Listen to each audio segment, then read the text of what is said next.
boo dégloo ku mel ne Charles c'est un destructeur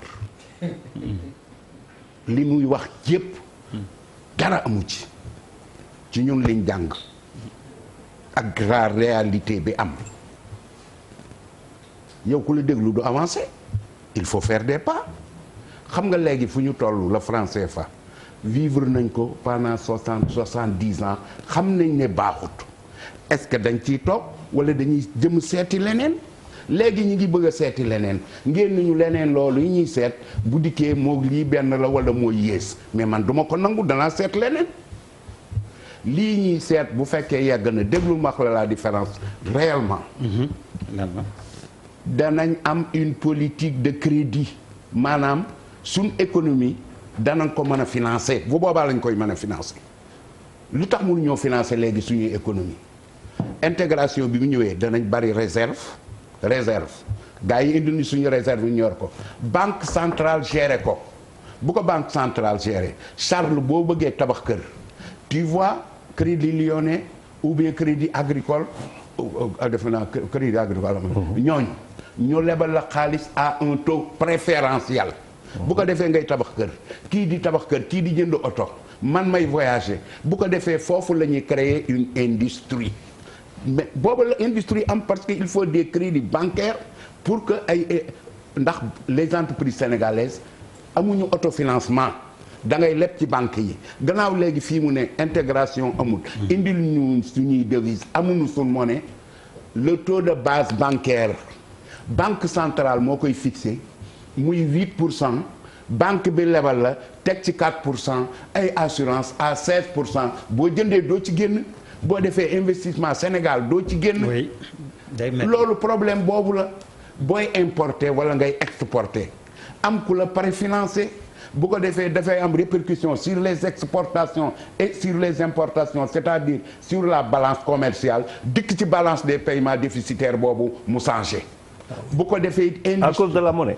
mais monnaie moo ko changé. c'est la monnaie qui fait votre économie. non c'est la monnaie qui fait c'est l'économie qui fait la monnaie. non attends monnaie bi bu nu amee suñ monnaie autonome laa wax. non c'est l'économie qui fait la monnaie est un instrument. waaw désolé mu gën a xam luy monnaie. waaw mais man économie laa wax waaw déglu monnaie boobu bu nu amee sunu monnaie. la monnaie c'est un instrument point final. instrument la mais bu la banque lebalee nga mën a jënd ak jaay. mais la banque qui me prête elle me prête à 12%. c'est une banque française. waaw et la banque sénégalaise qui prête ici à 3% alors que les banques en France elles prêtent à entre 1 et 3%. 1% maa ko gis crédit. mais alors 25 ans. parce que la France a sa propre monnaie. c'est cette même France qui a c'est cette même France qui a la garantie de cette banque pour 8 pays. ça veut dire que qu'est-ce qui se passe. mais garantie boobu la ñuy génn.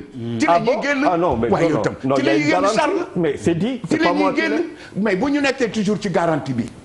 mais la France nekk toujours sur le tutorat de la France. mais bu yeboo ñu toog fi ñu toog. mais qu'est-ce que la France a dit concernant les pays de l'UEMOA. il y a une garantie. c'est pas moi qui l'invente. garantie bi ñoo ko accepté il faut la faire sauter. man je lutte pour que cette garantie saute. parce que c'est un corset. je suis d'accord avec vous. si vous luttez pour que ça saute c'est une chose. mais il n'empêche qu'elle existe. et qu'elle va exister dans l'écho. non il y a rien qui te le dit on veut que ça saute. non c'est Charles non Charles attends max la Charles taxawal max la may ma rek. une minute xam nga Charles lu ma la bëgg a wax. tubaab yi bu ñu dikkee. jaay sa maam jaay sama maam loo ci mënoon dañ laa ëppoon doole.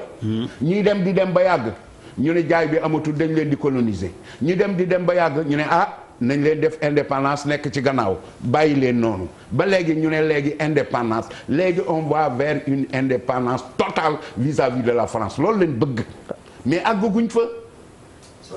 non soreeguñ ko de attention. moi je vous dis que. non soreeguñ ko. parce que te bu boobaa la ñuy am une politique fiscale parce que problème monnaie bi c'est lié à l'investissement c'est lié aux exportations. et celui à la politique fiscale et la politique budgétaire. looloo tax ñu bëgg monnaie bi bu ñu toogee fii Nigéria nañ ko bàyyi nañ def suñu UEMOA 8 pays la quand même bu ñu demee ba li ñu bëgg nu am ko Nigéria bu ko neexee ñëw bu ko neexee toog comme li kii wax Nigéria ak Ghana c'est des anglophones bokku ñoom culture. mu ñu tëb rek ànd ak ñoom. pourquoi l'Europe en France a échoué un peu plus ou moins ñiy dabal parce que l'Europe centrale est venue d'une dictature avec l'effondrement du mur de Berlin ñu dikk fekk des démocrates mënuñoo intégrer ils n'ont pas l'esprit entrepreneurial bi gars yi am problème am. nan bàyyi fële Nigéria bu ñu defee suñu yëf ba mu yegg ba noppi bu ko Nigéria. mais on a déjà le CFA. mais le CFA va partir day dem. bon doyen on peut aussi dire que dans les pays anglophones problème mu devise wala yooyu ils ne discutent pas de problème mu monnaie ils sont habitués à leur monnaie et ils sont assez forts. li mu war a tontu mooy fi mu toll nii. waaw c'est-à-dire que li ngay conjugué nii. ñun ñëpp foofu la ñu bëgg a dem. oui mais c'est pas ça la réalité. fi ñu toll tey jii. waaw ak éco bi. waaw. est-ce que loolu permettre nañu ñu am loolu. léegi mais les négociations sont commencées. fi lañ jëm mais fi lañ jëm. man daal yéen jaaxal ngeen moom. xam nga bu ñu la jaaxalee da ngay laaj dañu ne fu ñu toll nii fan lañu jëm. D'abord je ne suis pas un destructeur. non yow moom. mais je t'adore parce que je t'écoute tous les vendredis. mais aujourd'hui vraiment tu as la carte rouge. Alors la parole